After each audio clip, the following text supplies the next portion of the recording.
इससे पिछले भाग में आप लोगों ने सुना कि सुधा और चंदर प्ले देखने गए। थिएटर पहुंचने पर पता चला कि सारी टिकट बिक चुकी हैं, तो सुधा ने किसी तरीके से 2 टिकट अरेंज किए और प्ले देखते देखते सुधा इमोशनल हो गई। वहां से बाहर निकले, उसके बाद की कहानी आप सुनिए। समंदर अच्छा लगता है तुम्हें? बहुत। और तुम्हें? मुझे पहाड़ ज्यादा पसंद है। तो अपने हनीमून पे ऊटी ऊटी जाओगे? नहीं, हनीमून पर मसूरी जाऊंगा। कोई खास वजह? मसूरी में घुसते ही एक होटल है, हनीमून इन नाम का। बस जब पहली बार मसूरी गया था तभी डिसाइड कर लिया था कि वहीं जाऊंगा हनीमून मनाने। बढ़िया है, हमारी शादी नहीं होने वाली, वरना पहला झगड़ा हनीमून को लेकर ही हो जाता। तुम्हें कहाँ जाना है हनीमून पर? कहीं भी जहाँ समंदर हो। हनीमून पे तुम्हें ऐसी जगह जाना है जहाँ समंदर हो, और शादी तुम्हें करनी नहीं है। थोड़ी पागल नहीं हो तुम?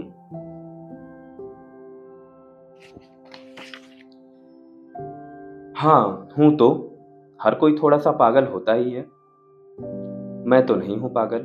तो ढूंढो अपना पागलपन, उससे क्या होगा। थोड़ा सा पागल हुए बिना इस दुनिया को झेला नहीं जा सकता। चंदर को सुधा की ये पागलपन वाली बात छू गई। ये सुनकर वो चुप हो गया।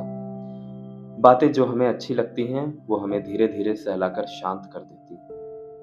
चंदर जब बहुत देर तक कुछ नहीं बोला तो सुधा ने कहा, क्या सोचने लगे तुम?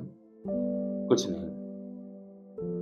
तो सुधा ने बोला, बता दो, इतना सोचोगे तो प्यार हो जाएगा। चंदर बोला, सही में हो गया तो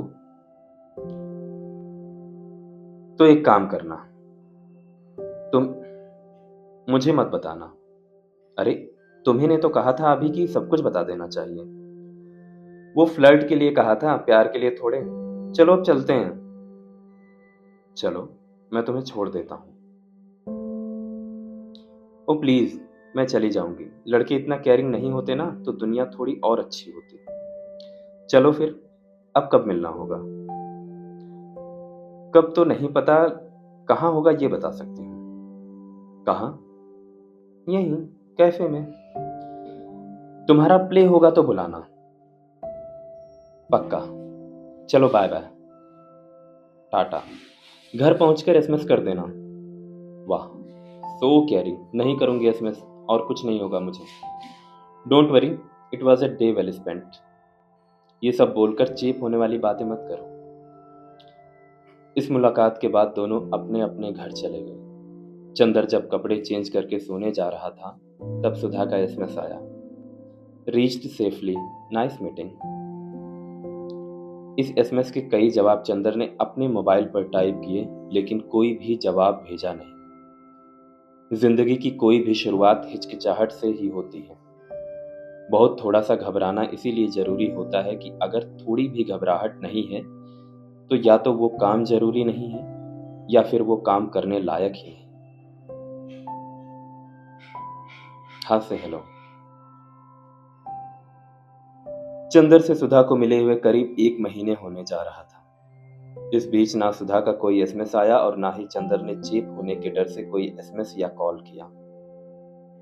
चंदर उस दिन करीब करीब सब कुछ भूल चुका था, सिवाय पागलपन वाली बात की। सुधा ने शायद अपनी साइड से मना कर दिया था, इसलिए मम्मी का भी उस लड़की को लेकर कोई फोन नहीं आया। बस चंदर को 1-2 बार ऐसा लगा कि उसको प्ले के बहाने ही सही कोई प्रोग्राम बना लेना चाहिए। एक बार ये भी लगा कि उस दिन कोई बात अधूरी रह गई। असल में बातें हमेशा अधूरी ही रहती हैं। ऐसा तो कभी होता ही नहीं कि हम बोल पाए कि मेरी उससे जिंदगी भर की सारी बातें पूरी हो गई। हम सभी अपने हिस्से की अधूरी बातों के साथ एक ही दिन यूं ही मर जाएंगे। खैर, उससे जो बात अधूरी रह गई थी वो कुछ यूं दोबारा शुरू हुई। एक दिन ऐसे ही रात में 12 बजे के आसपास सुधा का फोन आया। चंदर ने जैसे ही फोन उठाकर हेलो कहा, उधर से सुधा शुरू हो गई, सुनो, मेरी अपनी फ्लैटमेट से लड़ाई हो गई है, तुम अभी तुरंत आ सकते हो? इतनी रात में?